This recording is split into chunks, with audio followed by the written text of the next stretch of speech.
재밌는 거. 상대 저 술도녀 하루 만에 정주행 끝났고요. 돈 룩업 그리고 완다비전, PL 게임, 칠드런 오브맨 강추입니다. 그럼 이걸 다 보는 거야? 넷플릭스 17,000원, 디즈니 플러스 월 9,900원, 유튜브 1,450원, 웨이브 스탠다드 1,900원, 티빙 월 13,900원, 왓챠 12,900원. 이게 구독료 합치면 다 얼마야? 늦동나 여러분들은 OTT 서비스 몇 개나 구독하고 계세요? 여기 보이는 요런 서비스들을 OTT 서비스라고 부르거든요. 한국 사람들은 10명 중에 7명이 OTT 서비스를 구독하고 있다 라고 하더라고요. 우리가 이렇게 돈을 많이 내고 있는데도 OTT 산업이 정말 어렵다 이런 기사들이 많이 나와요. 특히 우리가 많이 보고 있는 넷플릭스 실적 부진 주가 폭락, OTT 왕자 흔들. 넷플릭스 주가도 엄청 떨어졌네요. 오, 매출을 늘리기 위해서 게임, 장난감 시장에 진출했다 뭐 이런 기사들도 보이네요. 비디오 게임, 오징어 게임 관련 완구 판매로 수입 다각화. 존재감 부족한 넷플릭스 게임 살펴보니 그런 게 있냐고. 뉴스 전용 웹사이트 투둠 개설. 넷플릭스 주가는 왜 떨어지고 매출을 위해서 장난감, 게임 산업에 진출하는 이유는 뭘까요? 지식 우량주 이지상, 지식 기대주 최연수입니다. 제가 생각할 땐 저희 동년배들이라면 OTT 산업 한두 개쯤은 무조건 해야 된다. 저는 그렇게 생각을 하고. 동년배 껴주는 거예요? 아, 그쵸.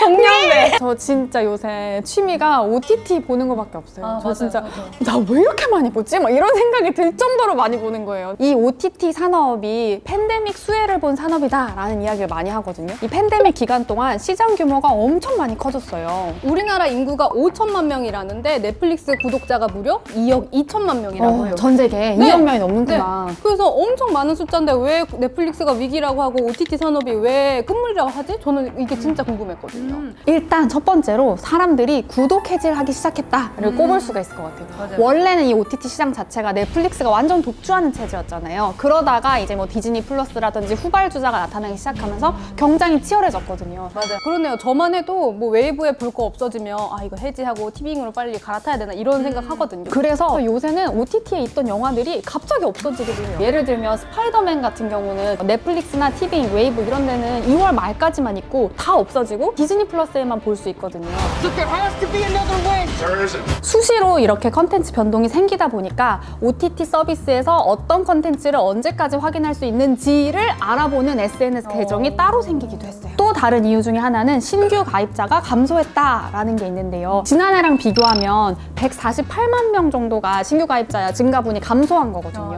예전에도 넷플릭스는 실적이 좀 어려워질 때 구독료를 올린 적이 있었거든요. 그래서 그랬는지는 모르겠지만 최근에 넷플릭스가 구독료를 올리기도 했었어요. 참고로 듣동나는 넷플릭스는 광고를 따로 안 붙이잖아요. 그러니까 구독료가 주 수입원이 될 수밖에 없는데 이 구독료를 모으려면 새로운 구독자들을 모아야 하고 새로운 구독자들을 어떻게 잡아야 하냐 하면 오리지널 콘텐츠가 진짜 중요할 수밖에 없는 상황이잖아요. 맞아요. 그래서 OTT 산업군이 이 오리지널 콘텐츠 만들기에 진심일 수밖에 없는 상황인 건데요. 엄청 히트를 쳤던 오징어 게임 있잖아요. 그것도 오리지널로 나왔었는데 이게 나오자마자 넷플릭스 신규 가입자가 438만 명이 늘었다고 해요. 근데 그럼 막 오리지널 컨텐츠를 마냥 늘릴 수 있냐라고 하면 그것도 아니거든요. 고퀄리티를 지향하다 보니까 소비자들의 속도를 따라갈 수가 없거든요. 그래서 전문가들은 이 수익 구조 자체가 한계다 뭐 이런 얘기를 하기도 합니다. 또 이 와중에 하필 넷플릭스의 후발주자가 디즈니잖아요. 디즈니 플러스잖아요. 맞아요. 이 IP 괴물, 보스모! 우리 생각해보면 겨울왕국만 해도 애니메이션 있고 Let it go, Into the Unknown 이거 있는 거잖아요. 노래도 있고 그리고 디즈니랜드 있고 뮤지컬이 있고 인형이 있고 막 수익 구조가 엄청 다각화돼 있고 그 안정적인 수입원들이 계속 나오는 구조가 이 후발주자 경쟁업체에 있는 상태잖아요. 그래서 디즈니를 따라잡으려고 넷플릭스도 엄청 노력을 하고 있거든요. 그 중에서 제가 진짜 열일한다고 생각했던 부분이 바로 포스터인데요. 저 스위트홈 검색하면 송강이 새하얗게 질려서 이렇게 나오거든요. 나는 무서워서 못 클릭하겠는데 이게 취향에 맞춰서 이게 포스터가 나온다고 하더라고요. 저는 이제 스릴러물이나 뭐 좀비물 좋아하니까 이렇게 새하얗게 질려서 이렇게 나오는 건데 전 진짜 그 스릴러 잘 못 보는 완전 쫄보거든요. 그래서 그래서 그런지 뭔가 무서운 코드가 없죠. 사람 3명이 이렇게 어딘가 한 곳을 보고 지나가는 AI로 우리가 뭘 봤는지, 시청 기록, 뭐 좋아요 뭐 했는지, 언제 일시정지 했는지, 언제 되감기 했는지 이런 거 다 기록해서 컨텐츠 포스터 만들 때도 20개에서 30개를 만든 다음에 각자 개인의 그런 성향에 맞춰서 여성 서사를 좋아한다 라고 하면 여성이 있는 포스터를 이렇게 부각을 시킨다던가 뭐 아니면 히어로물, 아니면 로맨스물 이런 식으로 다 맞춤 포스터를 맞춤형. 제작해서 보여준다 라고 하더라고요. 생각을 해보니까 저희 듣동라에서도 언더더시 할 때 썸네일 진짜 많이 만들거든요. 모르셨죠? 유튜브도 이런 AI 시스템 얼른 넣어가지고 거기도 그렇게 막 해주세요. 사람 많아가지고 여러분들의 시청 기록에 그런 어느 맞춤형 부분을 썸네일 이런 거 하면 대감기 좋겠다. 했는지. 그리고 넷플릭스가 글로벌 국가에 엄청 투자를 하기 시작했거든요. 지난해에는 한국에 5천억을 투자를 했고 네. 올해에는 8천억을 투자하겠다 이렇게 맞아. 발표를 했다고 해요. 그런 발표했더라고요. 왜 이렇게 한국에 투자를 많이 하냐라고 하면 우리가 저비용 고효율화의 끝판왕이다. 우리가 되게 갓생 사는 나라다라고 할 수 있을 것 같아요. 왜냐면 많은 분들이 막 오징어 게임이 1위를 했대. 지우학도 다른 나라에서도 1위래. 막 이런 거 되게 신기해 하시잖아요. 사실 K-드라마는 되게 오래전부터 넷플릭스에게 엄청 고마운 존재였거든요. 퀄리티가 좋은데 아시아 국가들에서도 인기가 많고 그리고 제작비가 많이 들지 않으니까. 그래서 제작비 비교를 해보면 오징어 게임이 1회당 제작비가 28억 원이다 라고들 많이 알려져 있는데 더 크라운 비교하면 1회당 제작비 110억 원 정도 되고 기묘한 이야기 같은 것도 94억 원 정도 되거든요. 제작비가 5분의 1, 많게는 10분의 1까지도 되는 거잖아요.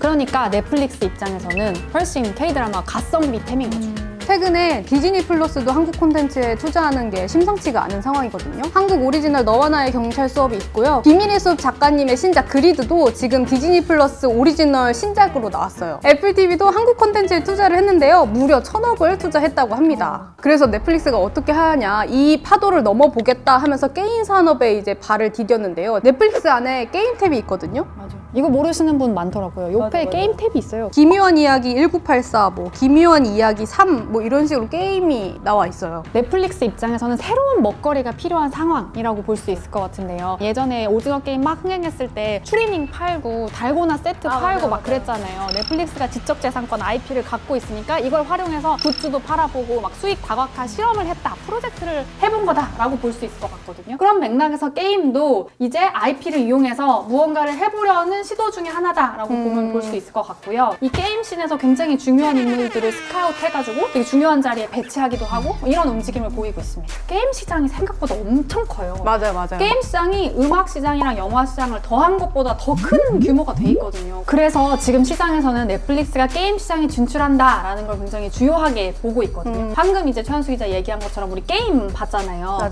근데 기묘한 이야기를 했는데 이제 IP를 넷플릭스가 가지고 있잖아요.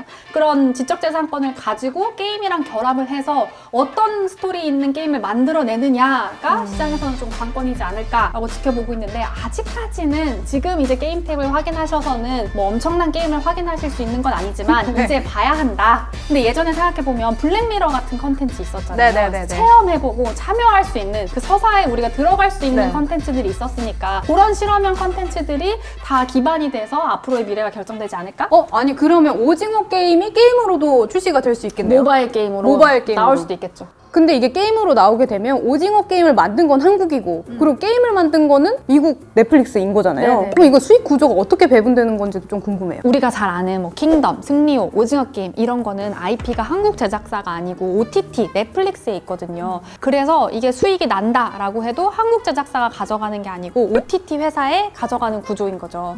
그래서 정확히 넷플릭스가 뭐 계약 구조 이런 거를 오픈하지는 않거든요. 그런데 뭐 알려지기로는 제작비를 지원을 하니까 예전보다는 제작비 자체가 좀 많이 올라갔다. 그래서 좀 나아졌다라는 얘기가 있는 반면 그래도 아직까지 현장 스태프 얘기들은 뭐 근로 현장이나 근무 현황은 나아지지 않았다. 뭐 이런 것들이 좀 아쉬운 점으로 꼽히기도 하고요. 그리고 한국에서는 넷플릭스가 이동통신사와 망 사용료로 신경전을 벌이고 있다고 해요. 맞아요. 이게 무슨 말이냐 하면 이동통신사들이 야 OTT 산업들 너네들 우리 인터넷 통신망 쓰면서 사용료를 안 내? 간단하게 말하자면 통신망에 무임승차를 한다 뭐 이런 뜻인데요.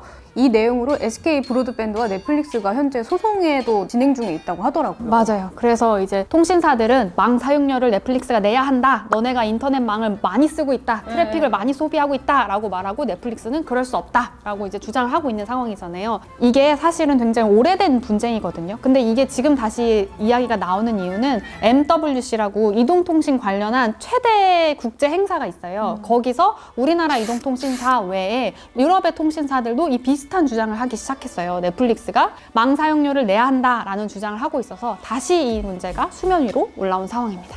그래서 이런 이슈 관련한 뉴스들을 보시게 될 거다라는 이야기를 드려보고요. 저희가 준비한 건 여기까지인데 저는 이 얘기를 또 준비하면서 무슨 생각을 했냐면 우리도 나름 콘텐츠를 만드는 사람들이잖아요. 미디어 콘텐츠를 만드는 사람들이거든요. 그래서 아니 이 상황 속에서 우리는 어떤 콘텐츠를 만들어야 하는 것인가 뭐 이런 생각을 하긴 했어요. 맞아요. 뭐 막 몇천억 쓴다고 하잖아요. 1,000억이다, 뭐 5천억이다, 8천억이다 막 이런 돈을 쓰면서 콘텐츠를 만들고 있는데 우리도 이제 경쟁해야 되는데 이들과 우리는 어떤 콘텐츠를 만들어서 듣동러 분들께 지식과 뉴스를 전해드릴 수 있을 것인가 이런 거에 대해서 심도 있게 우리는 고민해야 된다. 그리고 또 감사했다. 이런 무수한 콘텐츠들 사이에서 듣동러분들이 듣동러의 콘텐츠 언더더시를 클릭해서 봐주신다는. 정말 감사합니다. 정말 감사합니다. 오늘은 언더더시 OTT 산업편 다뤄봤는데요. 댓글로 궁금한 거 있거나 아니면 다음에 다뤄줬으면 하는 아이템들 적어주시면 저희가 모아서 다음 화 때 찾아뵙겠습니다. 네, 그렇습니다. 감사합니다.